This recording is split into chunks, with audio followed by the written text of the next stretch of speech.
Boa tarde a todos. Agradecemos a presença de vocês, encarnados, e também dos nossos irmãos que já estão no plano espiritual, mas também que estão aqui, alguns como nós, para refletirmos sobre os ensinamentos do nosso Mestre Jesus, o seu Evangelho. O Evangelho eu procuro sempre, todo começo que eu faço sobre o Evangelho, eu sempre repito, o Evangelho segundo o Espiritismo não é um Evangelho diferente de Jesus, apenas Allan Kardec, orientado pelos espíritos superiores, vem através dessa publicação de 1864 explicar pontos que não ficaram claros, as parábolas, ou não foram muito bem entendidos ou esquecidos do Evangelho de Jesus. Então, essa publicação tem esse objetivo, esclarecer sem mistérios, não é?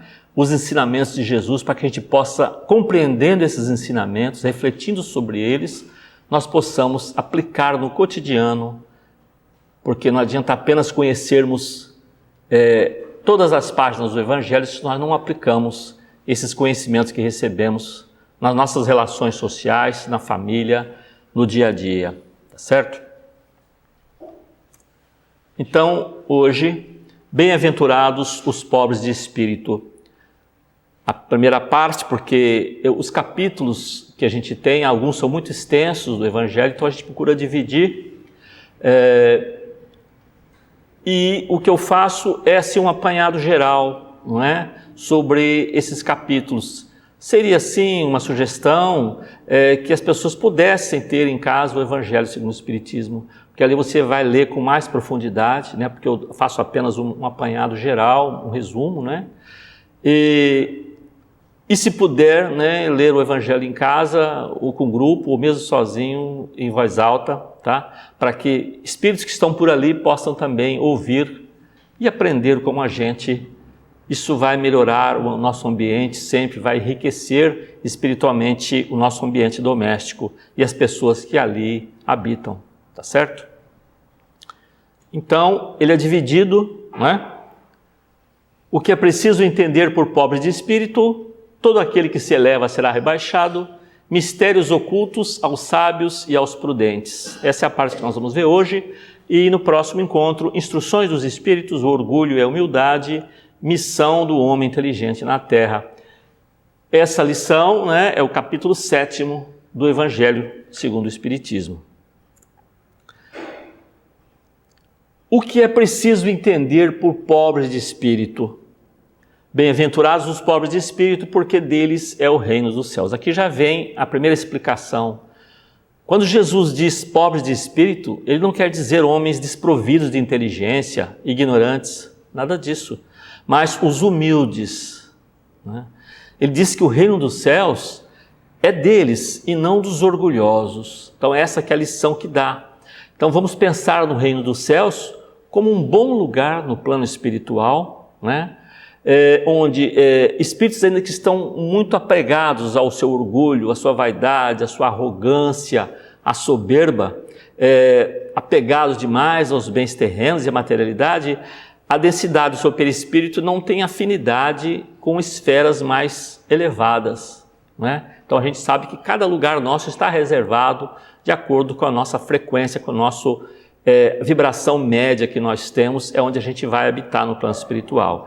Então é evidente que o orgulho, a arrogância, a vaidade, o egoísmo são elementos que nós ainda temos, carregamos ainda, que a gente precisa se desvencilhar desses maus hábitos do dia a dia na relação com os nossos semelhantes, para poder deixar mais leve, mais diáfano o nosso perispírito, né?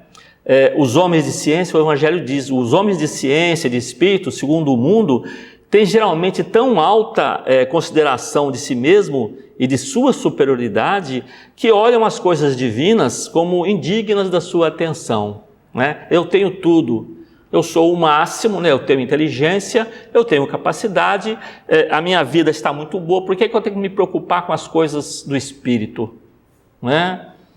Se realmente se eu não acredito que existe nada após a morte física, então para que eu vou cultivar esses bons hábitos, né? Eu vou no dia a dia lutar, tentar conseguir os meus objetivos, custe o que custar, né? E nós percebemos que o Evangelho traz bem ao oposto disso, né? Temos que ser fraternos, nós todos somos irmãos, filhos do mesmo Pai Criador, não é isso? Aí ele diz, se recusam a admitir essas pessoas que se acham superiores, né? E se recusam a admitir o mundo invisível e um poder extra-humano, não é, entretanto, porque isso esteja acima da sua capacidade. Eles entendem disso, mas porque seu orgulho se revolta com a ideia de uma coisa acima da qual não podem se colocar, o que os faria descer do seu pedestal. Não é? Então, como se diz na gíria, eu me acho, né? Me acho o máximo, então eu não tenho isso, né? Preocupação com isso. E aí as pessoas que falam do Espírito, falam de religião, falam de Jesus, falam dos santos ou dos Espíritos protetores, essas pessoas tratam com um sorriso de desdém, fazem pouco caso, né? Porque tudo aquilo que não é tangível ou visível, eles não aceitam, não é? Não acreditam em nada disso. Então, segundo eles, essas coisas são boas para as pessoas simples, tendo aqueles que as levam a sério por pobres de espírito. Então, nós vamos perceber que não é assim, o contrário disso, né?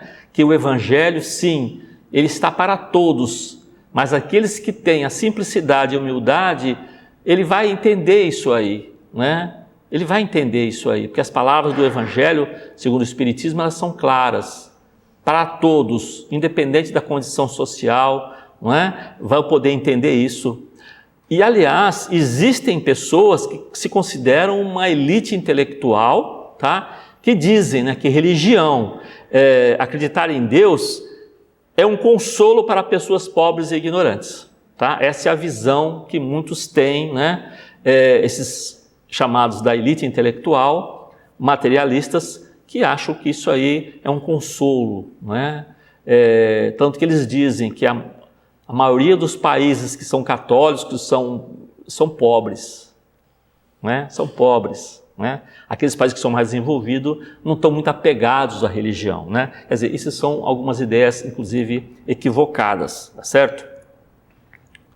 Entretanto, o que quer que digam, lhes será preciso entrar como os outros nesse mundo invisível que ridicularizam, quando seus olhos serão abertos e reconhecerão seu erro.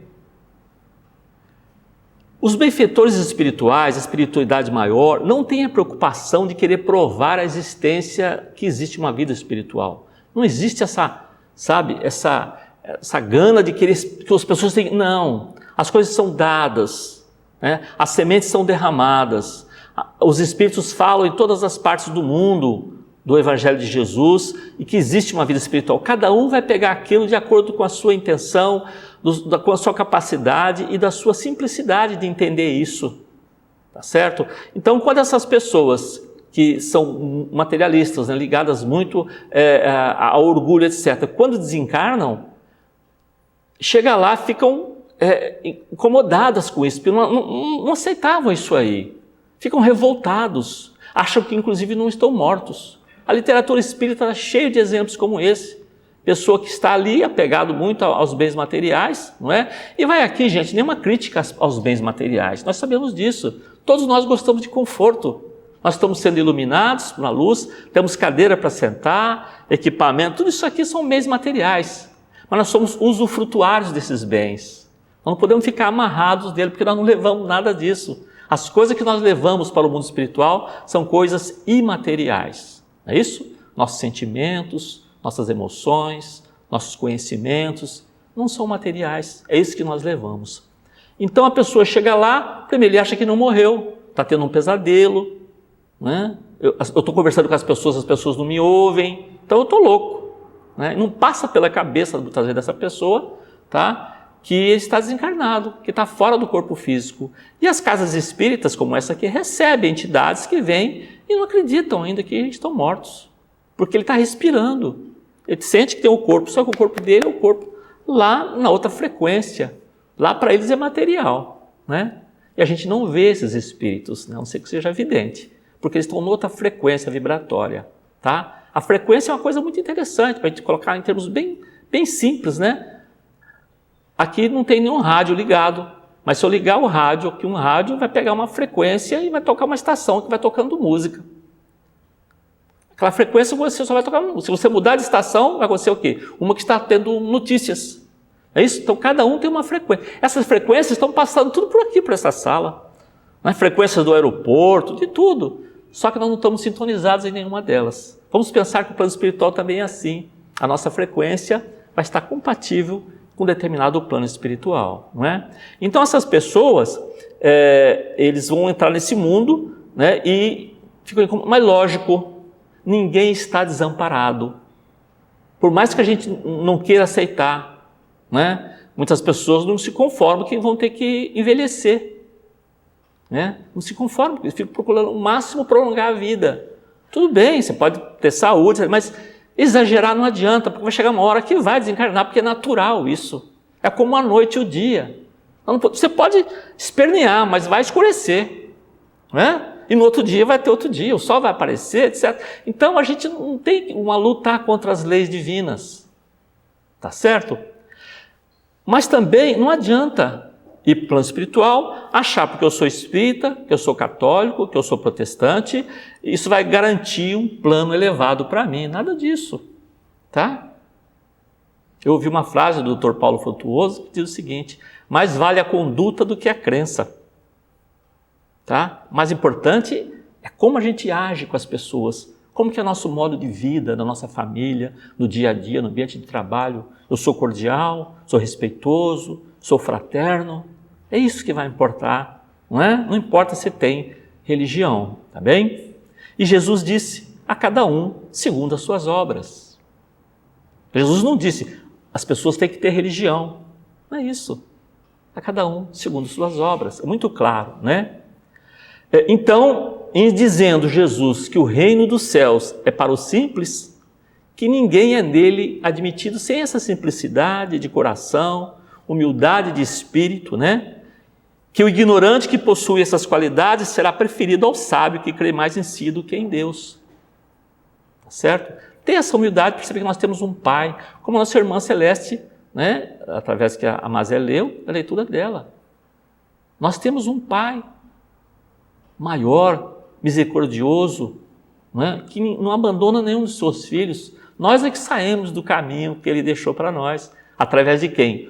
Do seu Filho que veio, né? Jesus, através das suas lições, do Evangelho, o seu modo de vida. Esse é o caminho que nós temos que seguir. Jesus é o nosso leme para isso, né?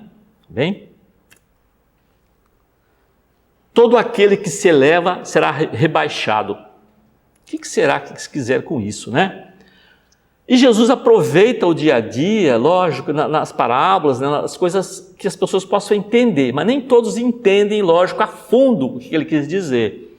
Quando fordes convidados para bodas, não tomeis nelas o primeiro lugar, temendo que se encontre entre os convidados uma pessoa mais considerada que vós. E aquele que vos tiver convidado, não venha vos dizer, dai vosso lugar a este, e que então estejais diminuídos em vos dirigir com vergonha ao último lugar. Olha que interessante, quer dizer, Jesus entrou nessa casa, né? Como conta o Evangelho, na casa de de um fariseu, para ir tomar sua refeição, né? E aqueles que lá estavam observavam. Então, considerando como convidados, escolhiam os primeiros lugares, Jesus disse isso. Olha, se você escolheu o lugar aqui da frente ou na cabeceira da mesa, de repente o dono da casa chega e fala, olha, tem convidados mais importantes que vão ocupar esse lugar, então, por favor, se retire daqui e vai para lá. Então, antes que isso aconteça, o que você faz? Já vai para os últimos lugares.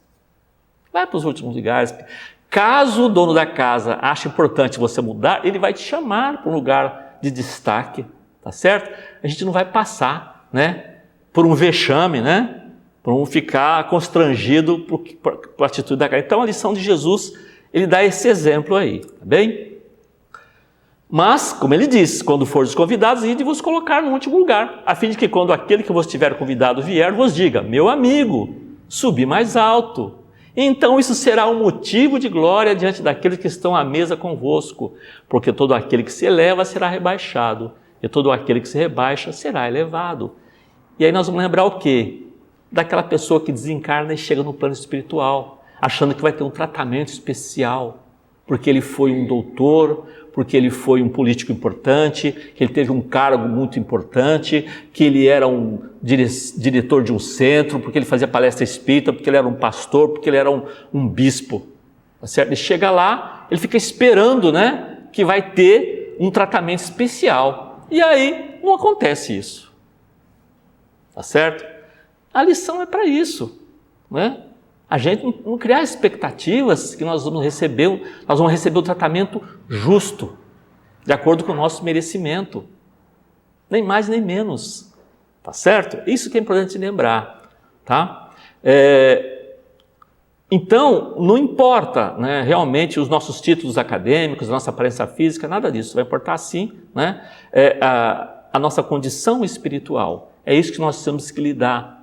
Cuidamos do nosso corpo, é evidente, que é um elemento que nos foi emprestado para poder agir aqui no plano material, mas nós temos que alimentar o nosso espírito. Esse que é o principal, porque nós somos espírito que estamos habitando um corpo, e não um corpo que tem um espírito.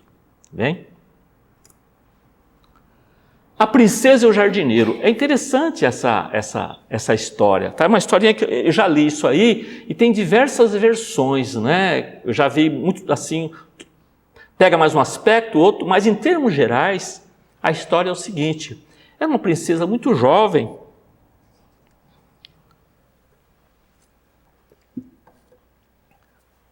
que morava num palácio fabuloso, muito, quer dizer, tudo rico, tudo, né? Todos os cômodos, as salas, o quarto dela era uma maravilha, tudo. E ela chegava à janela e ficava olhando, né, a propriedade tão grande ali, olha, meu reino é tudo isso aqui, olha, nossa, o que a minha vista alcança é de propriedade do meu pai, porque meu pai é o rei, então eu tenho tudo isso, não é? Quer dizer, ela ficava à noite, ficava admirando as estrelas. Nossa, que maravilha tudo isso, né? Eu posso admirar tudo isso, né? Que bom, tudo isso, né? Será que se realmente quando eu morrer, eu vou receber, né, tudo isso aqui também? Eu vou continuar tendo tudo isso? Tá certo? Essa é a ideia que ela tinha. Aí, ela vai dormir, né? E sonha que vem duas entidades, né, dois espíritos, pega cada um pelo braço e leva ela, certo? E ela acompanha aqueles, né? Aí eles falam assim, venha com a gente. Aí a princesa vai, não é isso? E vai chegando, começa a entrar numa paisagem maravilhosa, linda, fantástica, um gramado verde, flores de diversos tipos, aves com plumagens que ela nunca tinha visto, e vai aparecendo no fundo assim, olha, um palácio grandioso. Ela fala, meu Deus, que coisa maravilhosa, né? Nossa, aí perguntou para a entidade, quem é que habita esse lugar tão fantástico? Aí o espírito falou assim, o seu jardineiro que vai habitar aí. Aí ela, o meu jardineiro? Mas como o meu jardineiro? Ele é uma pessoa que eu nem ligo para ele é insignificante.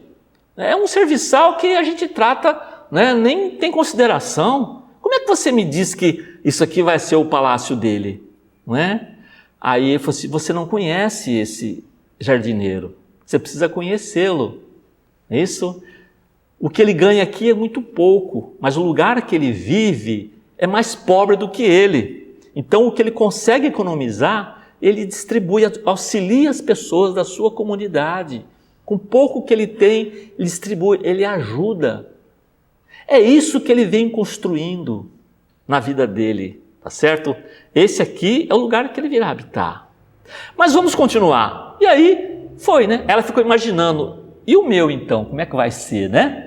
Aí ela foi acompanhando os espíritos, aquela paisagem foi ficando para trás, aquela paisagem linda, maravilhosa, aquelas aves maravilhosas foram sumindo, foram aparecendo umas árvores todas tortas, ressequidas, né, a vegetação rasteira, e apareceu um casebre lá no fundo. Aí ela falou, e aí, quem que mora? Ela falou assim, aqui é onde é a sua casa que vai ser, né? Onde você vai habitar. Ela ficou horrorizada com aquilo, certo? Mas como? Falou, pois é, você viu que nós comentamos, né? O jardineiro está montando, né? De acordo com as suas obras, ele está montando o seu lugar onde ele vai ficar. E você, como se preocupou até agora só com você, né? Então você não tem nada montado, né? Esse é o que você merece. Aí ela ficou tão assustada, né? E acordou, certo? Acordou. Aí no outro dia, né, ela foi pensando sobre isso e foi procurar o jardineiro, certo? Porque ela nunca tinha conversado com ele. Chegou lá, ele estava lá trabalhando, chegou, chamou, ele veio, né, todo simples, né? Falou assim, eu quero saber o que o senhor faz, né? Como é que o senhor faz? Como é que é a sua vida? Aí ele falou assim, eu vou te mostrar. Aí foi com ela até onde ele morava. Aí ela viu realmente o que era a vida fora do palácio, certo? Ver a necessidade das pessoas ali. E ele chegando, ele foi recebido com carinho, porque as pessoas já sabiam como é que ele era. Aí a princesa depois viu tudo aquilo e falou assim para ele, olha, nem contou do sonho dela para ele, né? Nem falou, mas ela disse, o que eu faço? O que você acha que eu devo fazer para poder auxiliar? Aí o jardineiro falou assim, princesa, quantos pés você tem? Ela falou, eu tenho 2. Quantos pares de sapatos que você tem? Ela falou, mais de 100. Então, você não usa todos, né? Será que você não poderia dispor alguns para aquelas pessoas que estão descalças? Quantos vestidos que você tem? Mais de 200. Então, você só tem um corpo, não é? Será que você usa todos? Será que você não pode se dispensar disso, um pouco disso? Como é que é a sua mesa de alimento? Provavelmente tem alimento que você nem toca, não é? E quanta gente, minha princesa, não tem um pão para comer. É isso. Essa é a minha sugestão para você. E a partir daquilo ela começou a modificar o seu modo de ser, pediu, né, como que ela poderia fazer, foi ajudando, né? E ela tinha os olhos verdes, essa princesa. E ela começou a trabalhar muito realmente na caridade que ela dispunha. E ela foi chamada como a grande dama de olhos de esmeralda. Então é uma história que lembra exatamente, esse é o nosso caminho. Como é que está a nossa casa lá do outro lado? Né? O que nós temos montado na nossa casa do outro lado? Certo? O plano que nós vamos habitar. Isso para a gente refletir. Mas sempre temos tempo de fazer as coisas e ninguém é abandonado, certo? Nós somos espíritos imortais, não é? Não procureis, pois, o primeiro lugar na terra, nem vos colocar acima dos outros, se não quereis ser obrigados a descer. Procurai, ao contrário, o mais humilde e o mais modesto, porque Deus saberá vos dar um lugar mais elevado no céu, se o merecerdes. É isso? E o próprio Evangelho traz, no aspecto material, ter a posse do necessário. Né? Ter a posse do necessário. E no aspecto espiritual, ter a consciência tranquila. E a fé no futuro. Tá certo? Acreditar, sim, que nós temos um mestre que nos orienta. Temos que segui-lo. Não é? Mistérios ocultos aos sábios e aos prudentes. Então Jesus disse essas palavras, eu vos rendo glória, meu Pai, Senhor do céu e da terra, por haverdes ocultado essas coisas aos sábios e aos prudentes, e por as haver revelado aos simples e aos pequenos. Mateus. Pode parecer assim singular que Jesus renda graças a Deus por ter revelado as coisas, né, relativas ao Espírito, as coisas do céu, né, aos mais simples e aos pequenos, que são os pobres de espírito, e de tê-las ocultado aos sábios, aos prudentes. O prudente, tá, seria mais ou menos também sinônimo aí de os ditos sábios, tá bem? Mais aptos em aparência a compreendê-las, né? É preciso entender, porém, pelos primeiros os humildes, que não se creem superiores a todo mundo, não é? E pelos segundos os orgulhosos, envaidecidos de sua ciência mundana, que se creem, né, prudentes porque o negam, tratam Deus de igual para igual. Nós vamos cair aonde, gente? Nós vamos cair sim, tá? Na simplicidade, na amabilidade, na mansuetude, na paciência, que são coisas, são hábitos que nós temos que adquirir devagar, com luta, tá? E nos desvencilhando desses nossos maus hábitos, né? De irritação, não é isso? De amargor, ficar com amargo, né? Ficar sempre de cara feia, no ambiente de trabalho, achar que só você tem problema. Todos, como diz a irmã Celeste, todos têm problema. Todos. Como diz, sofrimento é do palácio e no casebre tem sofrimento. Todos têm sofrimento. Que a gente possa, sim, ter paciência, tolerância, porque nós queremos também que sejam pacientes e tolerantes conosco. Nós temos que ser assim também. Nós queremos ter carinho, temos que dar carinho. Receber afeto, temos que dar afeto. Receber atenção, tem que dar atenção.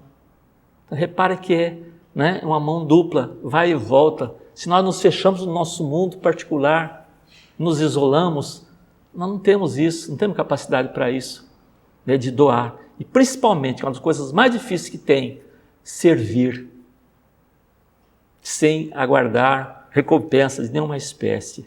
Tá bem? Verdades reveladas pelo Espiritismo. Alguns incrédulos também questionam por que os espíritos pouco se esforçam para convencer que existe um mundo espiritual, né? Como se Deus teria realmente essa preocupação, né, de conduzir todos para que eles possam acreditar, né?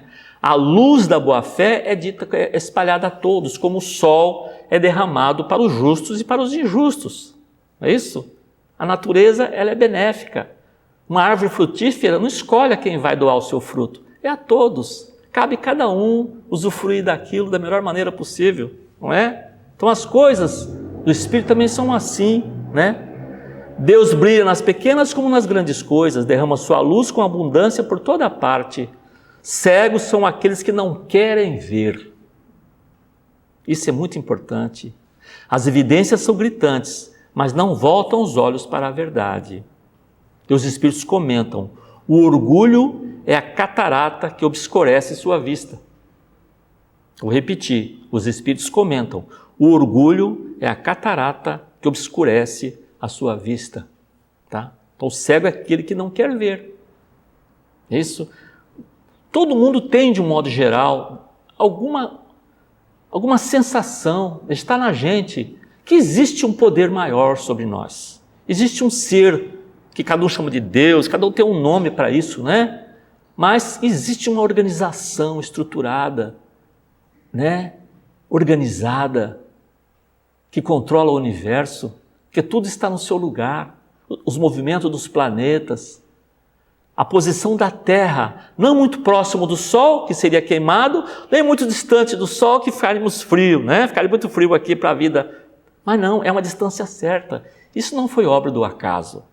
Existe uma estrutura organizacional de tudo isso, que é esse Criador que a gente chama, tá bem? Mas as pessoas às vezes não percebem isso, né? Não aceita isso, que vem o nada. O nada não cria nada, não é isso? Ele não abandona, pois, seus filhos perdidos, sabe que cedo ou tarde seus olhos se abrirão, mas quer que isso seja por sua própria vontade. E então, vencidos pelos tormentos da incredulidade, lançar-se-ão por si mesmos nos seus braços e, como o filho pródigo, lhes pedirão graça. É isso? Então, realmente, de que serve apresentar luz a um cego? Tá bem? É preciso, pois, primeiro curar a causa do mal. Como médico hábil, corrigir primeiramente o orgulho. Não é isso? Então, o orgulho, o egoísmo. O próprio Kardec diz, não é? O egoísmo é a principal chaga da humanidade. Tudo está ligado ao egoísmo. Repara que tudo tem um quê de egoísmo. Qualquer coisa está ligada ao egoísmo, não é? Então, isso são as lições que nos trazem, tá? E não adianta eu colocar na minha cabeça simplesmente, eu não sou orgulhoso. Será? Né? Será que não é orgulhoso? Será que nós temos momentos que nós somos arrogantes, que nós achamos que nós sabemos mais que os outros? Ninguém vai virar santo, não é? Da noite para o dia, não é isso. E a gente percebendo os nossos comportamentos, como é que nós lidamos, como é que nós respondemos uma pessoa, como é que a gente dá uma informação para uma pessoa na rua, quando a gente chega numa repartição pública para ser atendido, como é que nós somos para pedir alguma coisa, e como é que o funcionário também trata a gente, né? Então, isso que a gente, né, tem que perceber. É isso que é o dia a dia nosso. Não adianta a gente ficar imaginando que eu preciso fazer grandes obras. Não. precisa fazer grandes obras. Nós temos que ser, no dia a dia, né, o mais consciencioso possível e reparar os nossos hábitos, como é que nós estamos. O que alguém falar, porque às vezes os amigos, né, não falam os nossos defeitos. Eles não falam, não querem nos ferir, não é? Mas nós temos defeitos. E geralmente aquelas pessoas que não admiram a gente, que não gostam da gente, que falam o nosso defeito. E a gente não quer. Ah, ele tem raiva de mim, tem inveja de mim. Mas de repente é ali que está a verdade, como nós somos. Tá certo? Observar realmente isso e procurar devagar, né? Eliminando esses nossos maus hábitos, para que a gente possa melhorar a nossa condição espiritual. Bem? E aí eu peguei aqui, para encerrar, né, um pequeno poema, que é de Douglas Malloch, um poeta americano, tá? Que diz o seguinte: se você não puder ser um pinheiro no alto da colina, seja um arbusto no vale, mas seja o mais belo arbusto à margem do regato. Seja um ramo, se não puder ser uma árvore. Se não puder ser um ramo, seja um pouco de relva e dê alegria aos que passam no caminho. Há algum lugar para todos nós aqui. Há grandes obras e outras menores a realizar. E sempre há uma tarefa que devemos empreender. Se você não puder ser uma estrada, seja uma trilha. Se você não puder ser o sol, seja uma pequena estrela. Não é pelo tamanho que terá êxito ou fracasso, mas seja o melhor possível do que quer que você seja. Tá? Então agradeço a compreensão de vocês. Tá? Essa é a nossa reflexão de hoje sobre o Evangelho segundo o Espiritismo. Muito obrigado.